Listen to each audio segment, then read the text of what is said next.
tugas dan tanggung jawab negara itu sebagai duty bearer, pemangku kewajiban terhadap pemenuhan hak-hak dasar seluruh warga. Kalau kita mau menata sebuah wilayah pinggir sungai yang notabene secara aturan misalnya sekian meter itu harus dibebaskan. Tetapi faktanya bahwa ada masyarakat di situ. Tujuan dari pembangunan itu kan memanusiakan manusia. Betul. Gitu. Bagaimana kemudian ketika ada masyarakat di situ, mereka mau dikemanakan? Hal itulah yang kemudian diperhitungkan dari awal, dipertimbangkan dari awal, supaya semua kebijakan atau regulasi itu sudah memperhitungkan aspek-aspek hak asasi manusia. Sebuah gagasan yang luar biasa dari Bapak Presiden melalui program Astacita menempatkan hak asasi manusia di atas Astacita yang lain. Rusun yang disediakan untuk warga Menteng Pulo itu untuk tempat yang lain, untuk yang kena normalisasi sungai, gitu. Tapi Pak Gubernur memandang bahwa ini juga harus diutamakan juga kan. Ini warga juga kan gitu. Negara wajib melindungi dan memenuhi hak warga negara. Dan alhamdulillah dalam proses-proses dialog yang terjadi dengan dinamika yang naik turun dan alhamdulillah Pak Ronald dengan lembaga advokasi yang mendampingi bisa menerima itu. Kami ini orang yang bisa dibilang tidak berpendidikan. Saya aja lulusan SMP. Kami ini seperti dimanusiakan, benar-benar dimuliakan. Ini satu titipan dari warga juga. Berterima kasih sama Pemprov DKI, Gubernur khususnya, dan jajarannya, pemerintah kota juga, dan Kementerian HAM. God bless. Amin, amin. Terima kasih. I love you.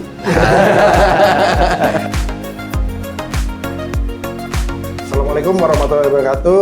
Jumpa lagi bersama saya Lutfi Octaviano, jurnalis Warta Kota dalam program wawancara khusus. Saat ini saya berada di kantor Kementerian HAM Kanwil DKI Jakarta di kawasan Cawang, Jakarta Timur ya. Oke. Sobat Warta Kota, penataan kota itu kerap menghadirkan dua kepentingan yang harus berjalan beriringan, yaitu kebutuhan publik dan hak dasar warga. Di Jakarta, persoalan itu kembali mengemuka melalui kebijakan relokasi warga di sekitar Taman Pemakaman Umum atau TPU Menteng Pulo II, Jakarta Selatan. Lahan pemakaman seluas kurang lebih 5.000 meter persegi yang selama ini ditempati oleh ratusan keluarga, kini dikembalikan ke fungsi awalnya, yaitu membuka ruang bagi penyediaan sekitar 1.300 petak makam baru untuk warga Jakarta. Di sisi lain ada warga yang harus direlokasi, yaitu ke sekitar 137 kepala keluarga direlokasi ke tempat yang baru di rumah susun Jagakarsa.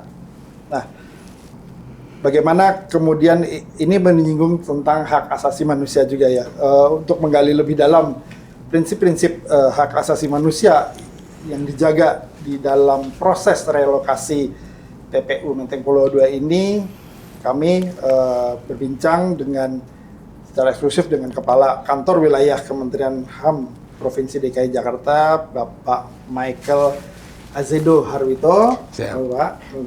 Selamat ya. Dan yang didampingi oleh Kepala Bagian Hukum Kanwil Jakarta Selatan. Oke, dengan Pak Dedi Rohedi dan salah satu warga dari ex TPU Menteng Pulo dengan Bapak Ronald yang kini sekarang pindah ke Rusun Jagakarsa ya. Oke, baik Bapak-bapak, saya mungkin bertanya lebih dulu ke Pak Kanwil. Siap. Pak Azido. Begini Pak, bagaimana Kanwil Kementerian HAM DKI Jakarta melihat kebijakan relokasi warga di sekitar TPU Menteng Pulo II ini dari perspektif hak asasi manusia? Gimana Pak? Bisa dijelaskan Pak? Baik, kebijakan penataan atau relokasi warga dari TPU Menteng Pulo dari perspektif hak asasi manusia itu mengacu kepada dua hal. Yang pertama, dipastikan bahwa proses relokasi itu harus memenuhi hak-hak atau kebutuhan dasar warga, misalnya rumah tinggal yang layak.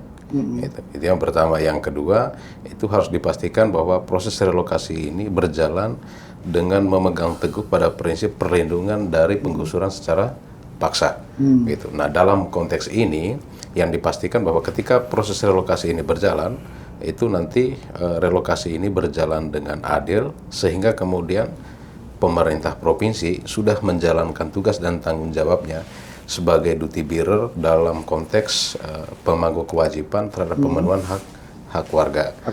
Begitu. Jadi dalam konteks relokasi yang adil, dalam proses ini kemarin itu kami Kanwilham berkoordinasi dengan pemerintah Kota Jakarta Selatan memastikan bahwa informasi relokasi ini itu dijelaskan, disampaikan sepenuhnya kepada warga di Menteng Pulo. Jadi dalam beberapa kali audiensi kemarin dengan warga Menteng Pulo, itu kami menyampaikan informasi apa adanya bahwa kebijakan dan penataan TPU Menteng Pulo sepenuhnya itu untuk kebaikan masyarakat, dan lebih dari itu supaya masa depan anak-anak dari warga Menteng Pulo ini bisa lebih baik. Jadi kurang lebih seperti itu kalau misalnya dari perspektif hak asasi manusianya, bahwa kebijakan relokasi ini mengacu kepada penghormatan terhadap hak dasar warga dan juga perlindungan dari penggusuran secara paksa. Gitu. Sejauh mana Pak keterlibatan? Artinya dikawal terus dari awal proses relokasi sampai itu? Baik, soal bagaimana keterlibatan Kantor Wilayah Hak Asasi Manusia Daerah Khusus Jakarta dalam proses relokasi ini, kita kemarin secara intensif menyelesaikan persoalan ini, kalau nggak salah bulan September ya Pak Ronald. Bulan September, langkah pertama yang kami lakukan pada saat itu, berdasarkan laporan dari warga, jadi konteks masalah yang dilaporkan pada saat itu adalah masyarakat merasa bahwa hak mereka, hak atas kesejahteraan mereka itu seolah-olah tidak dipenuhi oleh negara. Mereka merasa bahwa ada sesuatu yang kurang gitu yang diberikan oleh negara terhadap warga Menteng Pulo gitu. Lalu kita coba bulan September kemarin kita coba mengundang teman-teman dari warga Menteng Pulo, ada beberapa kemarin perwakilan dari warga Menteng Pulo dan juga perwakilan dari teman-teman mahasiswa yang selama beberapa tahun ini mengadvokasi warga di Menteng Pulo. Kita berdiskusi di kantor. Mereka menyampaikan apa yang menjadi keluh kesah mereka selama ini. Lalu kemudian setelah itu kita bangun lagi komunikasi bersama dengan Pemkot. Yang kami sampaikan ke Pemkot bahwa ada warga Menteng Pulo. Mereka selama ini merasa bahwa kondisi mereka seperti ini gitu, dan mereka membutuhkan sesuatu yang kurang lebih bisa mengangkat derajat dan bisa membuat kehidupan mereka jadi lebih baik dan juga lebih layak. Nah, tindak lanjut dari itu kemarin, kemudian kita melakukan secara intensif ya dari September, Oktober, November, sampai kemudian proses serah terima kemarin bulan Desember, awal Desember kemarin, itu kita intensif. Kami dari Kanwil turun ke bawah ke TPU Menteng Pulo, itu beberapa kali kita berdiskusi dengan masyarakat untuk mendengar apa yang dibutuhkan, apa yang diinginkan oleh masyarakat sebenarnya. Gitu. Nah, pada dasarnya sebenarnya masyarakat itu menginginkan kehidupan yang lebih baik, menginginkan jaminan masa depan bagi anak-anak mereka yang lebih baik. Lalu kemudian hal itu ternyata memang sangat disambut dengan baik oleh pemerintah Kota Jakarta Selatan. Setelah kami berdiskusi dengan pemerintah Kota Jakarta Selatan, ternyata hal-hal yang sebelumnya tidak pernah kami bayangkan akan diberikan atau difasilitasi oleh pemerintah Kota Jakarta Selatan, ternyata sudah disiapkan oleh pemerintah Kota Jakarta Selatan. Misalnya saja dari hal yang paling mendasar, administrasi kependudukan. Itulah hal yang paling pertama, pengakuan terhadap sebagai warga negara Indonesia atau dalam konteks Jakarta sebagai warga Jakarta, itu administrasi kependudukan. Faktanya di sana bahwa ada anak-anak kecil yang kemudian dia putus sekolah karena dia tidak punya administrasi kependudukan, gitu. Tapi ceritanya bahwa bukan sekolah yang mengeluarkan, tetapi karena yang bersangkutan ketika ditanya akte kamu mana, kartu keluarga kamu mana, gitu, nggak ada, gitu. Akhirnya dia karena malu, udah dia nggak mau sekolah, gitu. Lalu kemudian apa? Pemerintah kota dengan begitu banyak kebijakan diskresi dari Pak Wali Kota, dari Pak Gubernur, itu semuanya diakomodir. Kita menyampaikan persoalan itu kepada pemerintah kota tanpa memperhitungkan dan mempertimbangkan kerumitan administrasi, banyak dilakukan kebijakan diskresi. Oke, ketika karena contohnya ini ada satu kasus anak perempuan, dia putus sekolah 3 tahun yang lalu kalau nggak salah, 1 tahun yang lalu kalau nggak salah, dia putus sekolah sampai di kelas 3. Dia putus sekolah sampai di kelas 3 SD karena ketika ditanyai akte kelahiran kamu mana untuk pendataan database peserta didik, dia pulang ke rumah, dia sampaikan ke sebenarnya bukan orang tua kandung.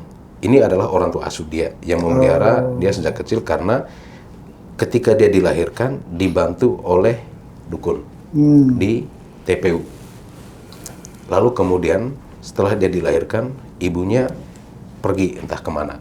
Lalu begitu juga dengan ayah dari anak tersebut. Lalu kemudian salah seorang warga di sana yang notabene sekarang udah lansia, itu memelihara anak tersebut. Nah kembali lagi ke masalah sekolah tadi, dia bilang, ini pihak sekolah menanyakan Bu, akte saya mana gitu. Tapi faktanya akte itu nggak ada. Gitu. Nah ini kemudian persoalan-persoalan yang kemudian kami sampaikan kepada pemerintah Kota Jakarta Selatan. Dan ternyata sebelum kami menyampaikan itu, luar biasanya bahwa pemerintah Kota Jakarta Selatan itu sudah mendeteksi persoalan-persoalan itu. Gitu. Lalu bagaimana kemudian anak ini supaya bisa mendapatkan administrasi kependudukan? Yang menjadi jaminan kemudian adalah siapa? Dinas Sosial. Dinas Sosial yang menjadi jaminan bagi anak tersebut supaya dia mendapatkan data administrasi kependudukan atau didata sebagai warga Jakarta. Sehingga kemudian ikutannya adalah hak dia untuk memperoleh pendidikan karena dia masih kecil, masa depannya masih panjang. Kita menginginkan generasi Indonesia Emas tahun 2045, dia punya peluang terbuka untuk itu. Bahkan lebih dari itu lagi. Yang tidak pernah kami memang kita sempat diskusikan terkait dengan program perlindungan sosial, terkait dengan PKH, BPNT, apa segala macam. Itu kita memang diskusi secara sekilas saja dengan masyarakat di bawah. Tetapi akhirnya kemudian ternyata Pemkot sudah memikirkan dan mendesain bagaimana secara struktur nanti, secara bertahap, kebijakan perlindungan sosial ini bisa diperoleh dan diterima oleh warga Menteng Pulo. Karena secara kasat mata, kalau saya boleh bilang, warga di sana sangat layak untuk bisa menerima bantuan dari pemerintah, terutama program perlindungan sosial, terutama dalam konteks anak-anak ini tadi, generasi masa depan Jakarta dan generasi masa depan Indonesia bisa memperoleh akses untuk bersekolah di sekolah rakyat. Nah, sama seperti yang kita ketahui bahwa supaya bisa bersekolah di sekolah rakyat, salah satu persyaratan bahwa dia harus masuk di dalam data terpadu sosial ekonomi, masuk kategori kemiskinan ekstrim desil 1 atau desil 2. Begitu kurang lebih gambarannya. Artinya apa yang menjadi hak-hak warga, hak-hak asasi, hak-hak dasar sebagai manusia kemudian terpenuhi ketika itu kemudian terpenuhi. Mereka direlokasi. Artinya relokasi bukan cuma sekedar pindah alamat atau pindah tempat. Tapi artinya semua kelengkapannya itu tadi ya. Administrasi dan sebagainya sudah difasilitasi oleh Pemprov DKI Jakarta. Bahkan yang sangat mempermudah menurut saya bahwa proses relokasi ini juga itu pemerintah Kota Jakarta Selatan, pemerintah provinsi daerah khusus Jakarta itu sudah memikirkan bagaimana nih anak-anak ini kan sebelumnya tinggal di TPU Menteng Pulo yang pasti bersekolah di sekitar itu. Nah sekarang mereka dimutasikan ke Rusun Jagakarsa. Nah pemerintah kota, Pemprov itu sudah berpikir anak-anak ini kita fasilitasi loh proses mutasinya, gitu. Nah sekolahnya juga pindah.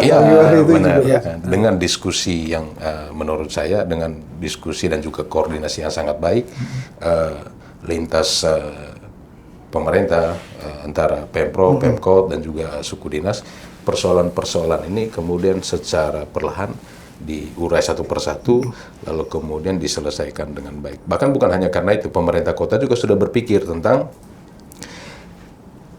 bagaimana sih sebenarnya masyarakat ini ketika nanti sudah di Rusun Jagakarsa, sudah berpikir tentang kemandirian hidup mereka. Oleh karena itu, pemerintah juga itu sudah mendesain pelatihan-pelatihan bagi mereka yang akan berdasarkan hasil diskusi kemarin itu akan dilaksanakan di tahun 2026. Ya, saya pikir dalam konteks bagaimana menerapkan kebijakan relokasi ini sudah secara penuh memperhitungkan aspek pemenuhan dan penghormatan terhadap hak asasi manusia. Gitu. Nah, lebih dari itu juga, saya juga sangat bersyukur, tentu saja di bawah koordinasi, karena beliau Pak Ronald ini kemarin jadi koordinator dari Komen, itu perhimpunan warga di Menteng Pulo, itu benar-benar menyadari bahwa program relokasi ini adalah program yang terbaik untuk mereka sekarang dan program yang terbaik untuk menata masa depan anak-anak mereka. Sehingga proses relokasi ini kemarin itu benar-benar berjalan dengan sukarela. Berjalan dengan nggak ada gejolak sama sekali. Alhamdulillah. Bahkan warga itu secara mandiri juga membongkar rumah yang bayangkan selama puluhan tahun itu ditempati. Pak Ronald dulu lahir di situ. Lahir besar di situ atau gimana? Besar di sana tapi lahir di tempat. Oke, kurang lebih berapa tahun? 20 dari tahun 2000-an. 2000-an. Oke. Tahun 2000. Sekitar 26 atau 25 tahun yang lalu. Iya, 20-an tahun lalu, 26, 27 tahun lalu kurang lebih gitu. Jadi bayangkan rumah dan lingkungan yang TPU Menteng Pulo bukan hanya sekedar tempat tinggal, sudah menjadi rumah buat seluruh warga kan. Bagaimana kemudian mereka keluar dari situ, itu kan saya pikir bukan perkara mudah, tetapi dengan seperti dicabut dari akarnya gitu. Benar, ya. Tapi dengan pendekatan kemarin, koordinasi antara kami dari Kantor Wilayah Hak Asasi Manusia Daerah Khusus Jakarta dan juga pemerintah Kota Jakarta Selatan dan juga dengan warga, hal ini berjalan dengan sangat baik. Warga juga sangat membantu, kami juga membantu warga untuk memastikan bahwa hak-hak mereka semuanya bisa terpenuhi. Win-win solution, Pak ya. Itu yang kita harap, Pak. Win-win solution. Nah, saya beralih ke Pak Hadi. Dari sisi hukum sendiri dari Pemprov DKI seperti apa, Pak? Artinya kesulitan atau kendala apa aja yang dihadapi saat proses relokasi ini, Pak? Adakah kendala atau? Sebenarnya gini, proses relokasi warga ya tentunya itu nggak lepas dari dinamika ya Pak ya. Pasti ada dinamikanya, nggak mungkin secara langsung warga itu setuju. Tentu ada proses-proses dinamika yang berjalan kan gitu. Nah, alhamdulillah dalam proses-proses ini kita dibantu oleh kementerian dan juga warga juga alhamdulillah bisa menerima itu. Karena dinamika yang terjadi misalnya dari perwakilan warga ataupun dari lembaga yang mengadvokasi, tentunya mereka kan menyampaikan tuntutan-tuntutan kan gitu. Nggak semudah yang kita bayangkan. Prosesnya pasti agak ada dinamika, ada dialektika di sana kan gitu. Ya, beberapa hal yang disampaikan memang terkait dengan pemenuhan HAM kan gitu. Kita ketahui bahwa memang kalau kita bicara HAM itu kan hak dasar, sifatnya universal, bergantung, tidak dibagi kan gitu. Dan negara berkewajiban memang untuk memenuhi itu. Harus memenuhi penghormatan dan juga penegakan terhadap HAM kan itu. Dalam proses-proses ini ya tentunya kita melakukan proses-proses dialog. Karena memang secara hukum walaupun kita sadar mereka menempati lahan yang bukan harusnya, karena itu adalah lahan milik pemerintah. Dasar kita jelas adalah sertifikat 429. 429 luasannya areanya kurang lebih 28 hektar. 20 hektar, cuma yang dihuni atau ditempati warga kurang lebih ada 5.000 gitu. meter persegi. Nah, proses-proses ini kenapa ini harus berjalan? Karena memang Pemprov ini lagi krisis lahan dengan pemakaman. Artinya ada kebutuhan dari warga. Dari warga. Ada kepentingan publik juga yang harus diutamakan kan gitu. Tapi kita juga menyadari di sisi lain ada warga yang tentunya haknya harus dipenuhi karena ada kewajiban negara di sana kan. Dan alhamdulillah kebijakan Pak Gubernur terhadap hal ini adalah yang menurut saya pada proses sendiri ini kemajuan yang sangat bagus kan gitu. Pak Gubernur memberikan kebijakan terkait dengan relokasi warga Menteng Pulo. Sebenarnya rusun yang disediakan untuk warga Menteng Pulo itu untuk tempat yang lain, untuk yang kena normalisasi sungai. Oh, Ya, iya, gitu. iya. Tapi Pak Gubernur memandang bahwa ini juga harus diutamakan juga kan. Ini warga juga. Ini warga juga kan gitu. Negara wajib melindungi dan memenuhi hak warga negara. Dan alhamdulillah dalam proses-proses dialog yang terjadi dengan dinamika yang naik turun dan alhamdulillah Pak Ronald dengan lembaga advokasi yang mendampingi bisa menerima itu kan gitu loh. Ada beberapa hal misalnya yang dituntut mengenai rumah tinggal, akses pendidikan, akses pekerjaan. Tentunya pemerintah juga harus menyikapi itu dengan baik. Nah, seperti yang disampaikan oleh Pak Kakanwil kan disampaikan bahwa pemerintah rupanya sudah menyiapkan sebelum warga ini meminta kan gitu. Tapi memang kita sudah inventarisir Pak. Karena ini bukan hal yang baru bagi pemerintah, tentunya masalah sudah sama kan gitu. Ada identifikasi masalahnya pasti sama. Ada masalah kaitan dengan kependudukan, masalah pekerjaan. Nah, itu tentunya sudah menjadi concern kita juga dan sudah kita identifikasi. Dan alhamdulillah dalam proses-proses itu kebijakan pemerintah kota juga dengan arahan-arahan dari tingkat provinsi alhamdulillah bisa memenuhi proses-proses itu. Meskipun ini masih dalam proses juga, ke depan kan harus tetap kita evaluasi sampai sejauh mana kan masih gitu terus dikawal lah. Masih terus dikawal kan gitu loh. Baik dari Kanwil Komham maupun dari pemerintah. Ada satu hal yang mau saya tambahkan. Tadi saya sempat lupa sampaikan. Itu terkait di awal tadi saya sempat bicara tentang kebijakan diskresi. Jadi ada begitu banyak kebijakan diskresi yang sudah diterapkan oleh pemerintah provinsi, dalam hal ini Pak Gubernur. Misalnya dalam ketika menempati Rusun Jagakarsa, yang pertama warga itu dibebaskan selama beberapa bulan untuk membiayar biaya sewa. Gitu. Sebelum ke biaya sewa ada uang jaminan kan, tetapi warga dibebaskan dari biaya jaminan. Kalau aturannya kalau nggak salah, jaminan satu kali diberikan itu untuk besarnya itu kayak tiga bulan biaya sewa ya, kalau nggak salah gitu. Itu dibebaskan. Nah, itu dibebaskan untuk warga Menteng Pulo. Nah, di awal kebijakan diskresi yang diberikan kepada warga sebelum peresmian, di awal kebijakan diskresi yang diberikan adalah 3 bulan bebas biaya sewa. Itu. Lalu kemudian puji Tuhan bahwa ketika serah terima kunci yang secara simbolis diserahkan langsung oleh Pak Gubernur, Pak Gubernur menyatakan bahwa kalau kemarin kebijakan diskresi yang diberikan hanya 3 bulan, hari ini saya pastikan dan saya putuskan selama 6 bulan warga bebas biaya sewa. Saya pikir ini hal yang sangat luar biasa. Ini menunjukkan kepada publik, kepada kita semua bahwa Pemprov DKI benar-benar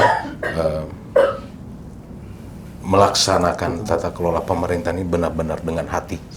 Gitu. Artinya hubnya juga ditegakkan. Benar banget. Lalu kemudian selain itu, walaupun sampai saat ini masih dalam proses penataan, warga-warga yang kemarin terdampak program relokasi ini, kebijakan relokasi ini, itu dibebaskan dari biaya sewa Transjakarta. Gitu. Jadi nanti selama proses ini, kan ini kan masih tahap-tahap awal, itu masih berjalan karena kan butuh proses-proses yang harus dilewati. Tetapi selama ini masyarakat juga masih menunggu itu gitu. Mudah-mudahan dalam waktu dekat sudah bisa direalisasikan. Tetapi kami dari Kanwilham selama ini masih terus secara aktif berkomunikasi dengan Pak Ronald dan juga dengan Pemkot untuk memastikan bahwa semua kebijakan-kebijakan itu pada saatnya itu diterima dan juga dirasakan oleh seluruh warga. Gitu. Mungkin saya tambahkan terkait dengan kebijakan yang 3 bulan. Karena umumnya ketika itu umumnya yang bisa diberikan adalah 3 bulan. Tapi kan warga mendesak saat itu kalau bisa 6 bulan bla bla bla. Nah, disitulah dinamika yang tarik-menarik gitu loh. Kuncinya ada dialog. Iya, kami pun tahunya 3 bulan. Ternyata pada saat penyerahan kunci sama Pak Gubernur mungkin dibisik-bisik Pak Wali Kota ya kan. Terjadilah itu 6 bulan. Kita semua juga cepat dan itu spontan ya. Dan itu spontan. Itu yang luar biasa. Karena jadi 6 bulan. Iya, 6 bulan. Karena selama ini kan 3 bulan. Jadi saya pikir ini sangat luar biasa lah kebijakan Pak Gubernur terkait dengan dispensasi warga yang tadinya rencananya diberikan 3 bulan ternyata berkembang jadi 6 bulan. 6 bulan. Kan, gitu. Ya.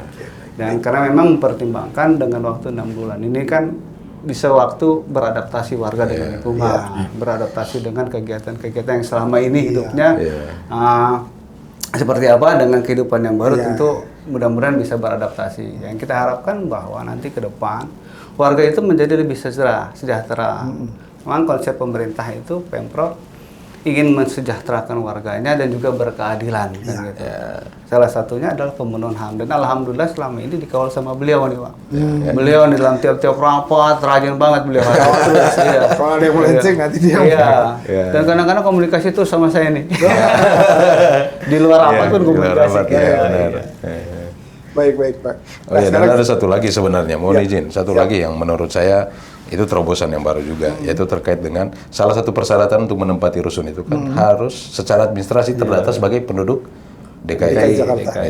Akhirnya kemarin dikeluarkan kebijakan juga bahwa administrasi kependudukan itu kita urus belakangan, intinya orangnya kita masukkan dulu ke Rusun Jagakarsa. Dan menurut saya Rusun Jagakarsa itu adalah salah satu rusun di DKI Jakarta yang dalam bahasa saya, kalau boleh saya katakan, itu rusun premium kalau boleh saya bilang. Iya. Saya lihat rusun baru yang sangat yang sudah punya fasilitas yang bagus sekali. Pakai lift. Ya. Baik Pak. Nah sekarang saya beralih ke Pak Ronald Pak, sebagai warga dan yang sudah lama tinggal di sana lalu kemudian direlokasi.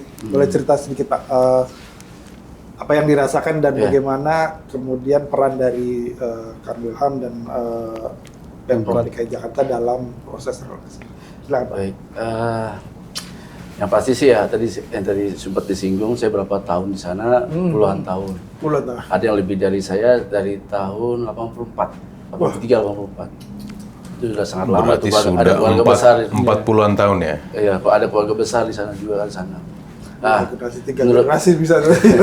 Iya sampai benar. Sampai cucu besar ya. Jadi bagi kita itu sangat sulit. Jadi dari awalnya dapat itu gimana, Pak? Awalnya kita kan terpaksa tinggal di sana. Iya. Akhirnya bisa dibilang nyaman. Tadinya dari awal terpaksa, akhirnya jadi nyaman beradaptasi. Bisa beradaptasi. Cuma persoalannya memang kan untuk pendidikan anak-anak kita kan. Kita juga nggak mau, saya pribadi juga nggak mau kan anak-anak saya tinggal di tempat itu. Mungkin ke depan mungkin mereka malu kalian. Bisa jadi itu mereka malu mengajak teman-teman mereka ke rumah kami gitu kan, atau main ke tempat kami. Terus juga namanya tinggal di tempat kumuh seperti itu juga, dari tumbuh kembangnya juga kan, saya juga khawatir juga saya juga khawatir. Jadi tepat sekali dengan di Rusun Jagakarsa, pilihan tepat ke Pak Ajido dan Pemkot dan Pemprov sih. Sebelumnya kita menolak sih memang, karena kita pengennya lebih dari itu. Dengan dinamika yang ada kan, ya maunya lebih dari itu. Bahkan kita mau menempati tempat tinggal yang lama. Walaupun di kalangan kita itu wajar dinamika yang ada kan, karena sudah nyaman di sana, walaupun awalnya terpaksa, akhirnya betah, nyaman di sana, pengennya tinggal di sana aja kalau bisa. Tapi ya keputusan ini bagi saya sih ya, ini tepat sekali. Tepat karena di Rusun Jagakarsa itu memang nyaman, buat anak-anak juga ada playgroundnya. Terus buat kami itu ada kamarnya lagi ya, ada kamar kan.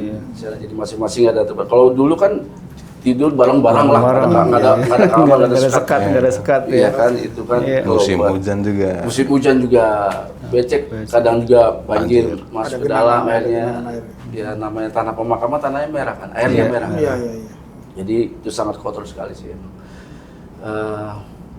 Kami sangat berterima kasih sebetulnya, sangat terima kasih kepada kawan-kawan advokasi yang sudah bantu kami. Kami ini orang yang bisa dibilang tidak berpendidikan. Saya aja lulusan SMP. Tidak bisa ngomong sama sekali, yang ngomongnya terbata-bata, apalagi duduk begini, aduh. Nggak mungkin bisa. Tapi beliau pintar, Pak.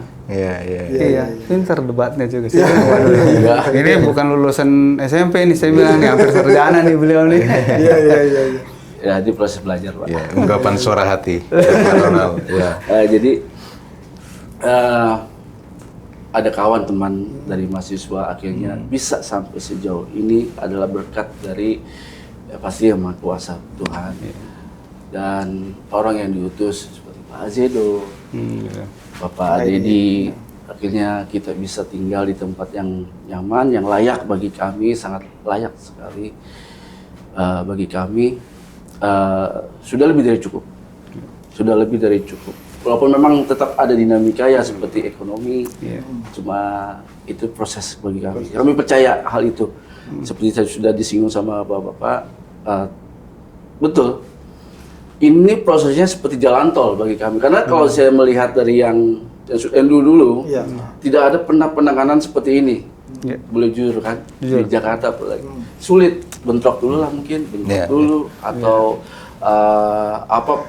apalah bukan harus ada ributnya dulu. Ada ributnya dulu atau ada nongol di media Iya. Oh, ini seperti beda. Kami ini seperti dimanusiakan. Benar-benar dimuliakan.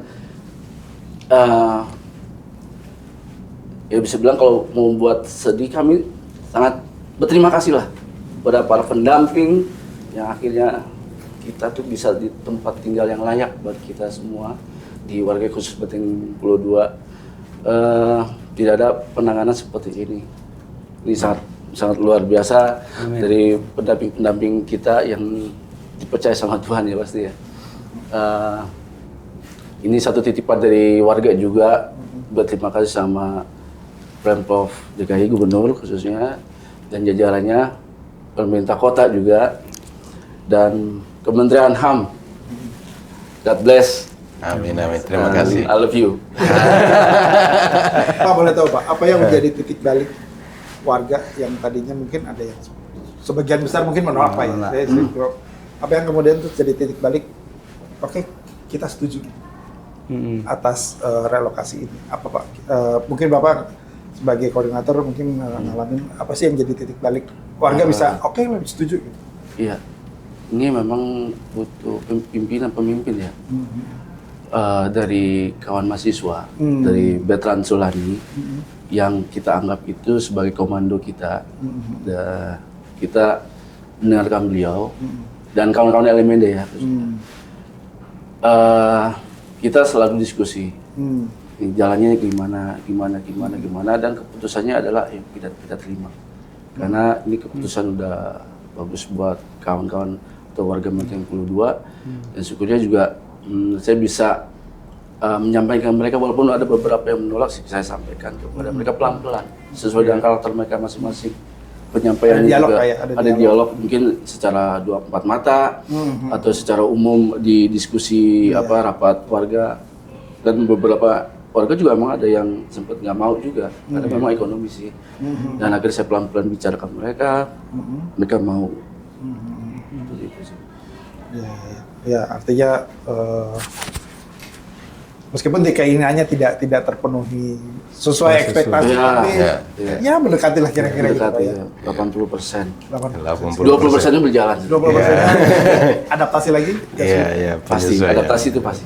Ya, di tempat baru ya pasti adaptasi lagi.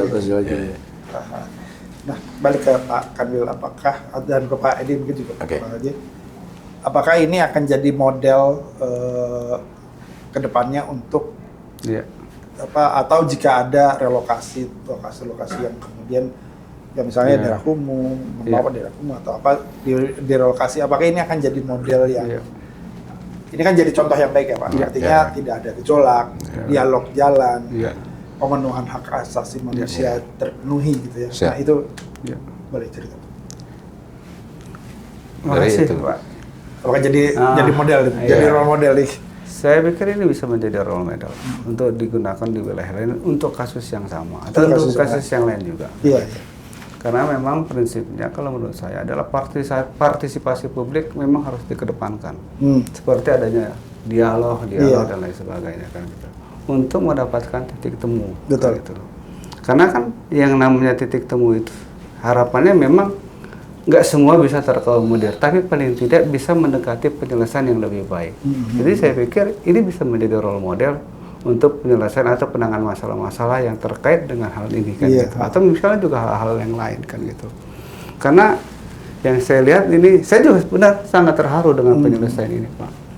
Ya kan, ini bisa terjadi dialog, warga menerima. Terus terang, Pak, saya memang membidangi penertiban. Nggak sampai ada kekerasan. Nggak ada kekerasan kan gitu.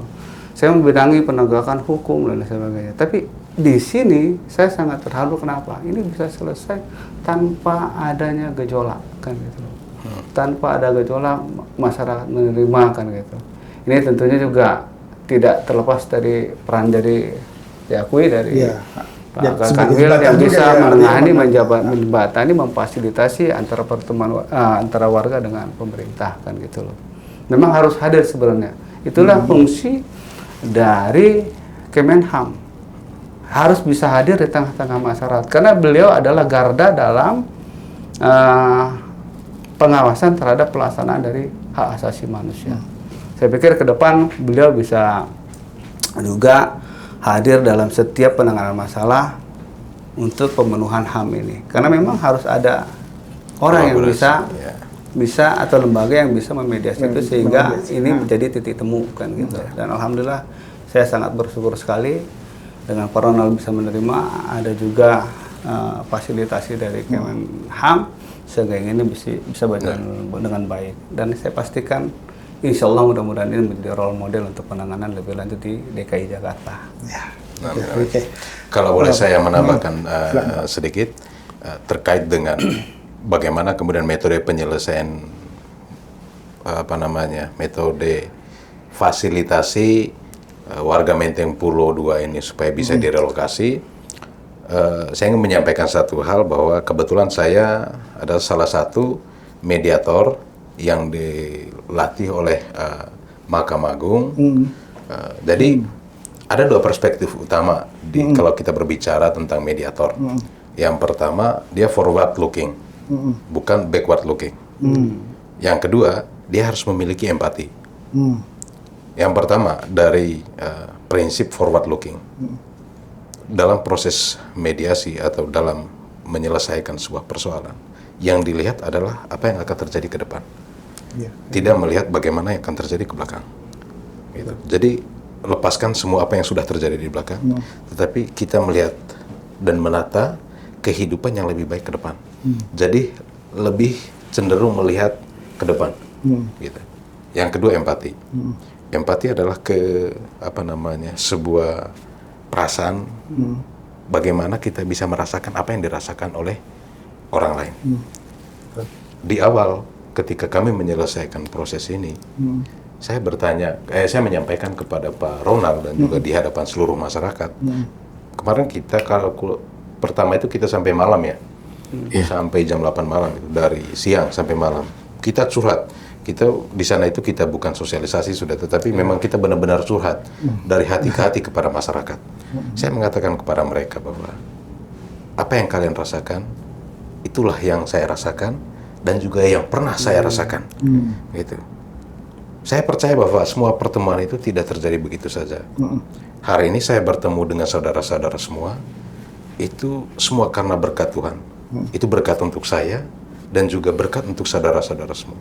Nah, disitulah kemudian saya merasakan bahwa memang saya juga merasakan apa yang pernah mereka rasakan, dan saya benar-benar dari hati berpikir bahwa dan punya komitmen untuk benar-benar menjembatani apa yang diinginkan oleh masyarakat dan juga menyesuaikannya dengan program yang sudah disediakan pemerintah. Dan ya puji Tuhan ternyata pemerintah Provinsi Daerah Khusus Jakarta melalui Pemkot Jaksel Jakarta Selatan itu sudah menyediakan lebih dari itu. Saya pikir itu sebuah hal yang sangat luar biasa. Gitu. Oke. Baik, ini terakhir Pak mungkin ya Pak. Apa pesan dari Kemenham Kanwil DKI Jakarta kepada pemerintah daerah Pak agar kebijakan penataan kota selalu selaras dengan prinsip dasar hak asasi manusia? Oke, prinsipnya bahwa tugas dan tanggung jawab negara itu sebagai duty bearer, pemangku kewajiban terhadap pemenuhan hak-hak dasar seluruh warga. Oleh karena itu, hal ini harus dilaksanakan dengan bagaimana kita bisa menyusun regulasi agar semua regulasi itu berperspektif hak asasi manusia. Nah, dalam konteks ini bagaimana kemudian regulasi atau kebijakan, misalnya peraturan daerah, keputusan bupati atau keputusan gubernur dalam konteks penataan kota itu sudah memperhitungkan aspek pemenuhan terhadap hak asasi manusia. Misalnya ketika kita mau menata sebuah wilayah pinggir sungai yang notabene secara aturan misalnya sekian meter itu harus dibebaskan. Tetapi faktanya bahwa ada masyarakat di situ. Ada manusianya. Iya, ada manusia di dalamnya. Nah, itu tujuan dari pembangunan itu kan memanusiakan manusia. Betul. Gitu. Nah, di awal ketika pemerintah sudah mau menetapkan kebijakan atau regulasi itu, dia harus sudah berpikir sampai jauh di sana. Bagaimana kemudian ketika ada masyarakat di situ, mereka mau dikemanakan. Hal itulah yang kemudian diperhitungkan dari awal, dipertimbangkan dari awal, supaya semua kebijakan atau regulasi itu sudah memperhitungkan aspek-aspek hak asasi manusia. Saya pikir sebuah gagasan yang besar dan sebuah gagasan yang luar biasa dari Bapak Presiden melalui program Astacita menempatkan hak asasi manusia di atas Astacita yang lain. Nah, hal ini bisa dilihat bahwa pemerintah itu punya komitmen yang besar terhadap pembangunan dan pemenuhan hak-hak seluruh warga negara. Nah, oleh karena itu di kesempatan ini saya pikir ini kesempatan yang sangat luar biasa supaya untuk menyampaikan kepada seluruh warga terutama pemerintah daerah supaya dalam penetapan dan penyusunan kebijakan itu sangat diharapkan selalu memperhitungkan dan berperspektif hak asasi manusia. Baik. Baik. Sudah panjang lebar. Terima kasih Bapak. Terima kasih banyak. Pak Edi dan kemudian Pak Ronald atas membincangnya, Pak Resim sharing pengalaman tentang relokasi yang begitu mulus, smooth, nggak ada gejolak yang berarti gitu ya Pak. Arti gejolak kira-kira kecil nggak wajar lah itu Pak ya. Relokasi warga ke Rusun Jagakarsa serta pemenuhan hak-hak asasi manusianya dikawal oleh Kanwil Kemenhan DKI Jakarta. Baik, terima kasih Bapak-Bapak semuanya. Baik, Sobat Warta Kota, demikian tadi bincang-bincang kami dengan Kepala Kanwil Kemenham DKI Jakarta Bapak Azido, kemudian Pak Edi dari Kabak Hukum Jakarta Selatan, dan Pak Ronald dari warga Penteng Polo yang kini jadi warga Jagakarsa. Demikian Sobat Warta Kota, sampai jumpa di wawancara lainnya dengan tema yang lain pula. Demikian kami pamit. Assalamualaikum warahmatullahi wabarakatuh. Waalaikumsalam. Wah, terima kasih.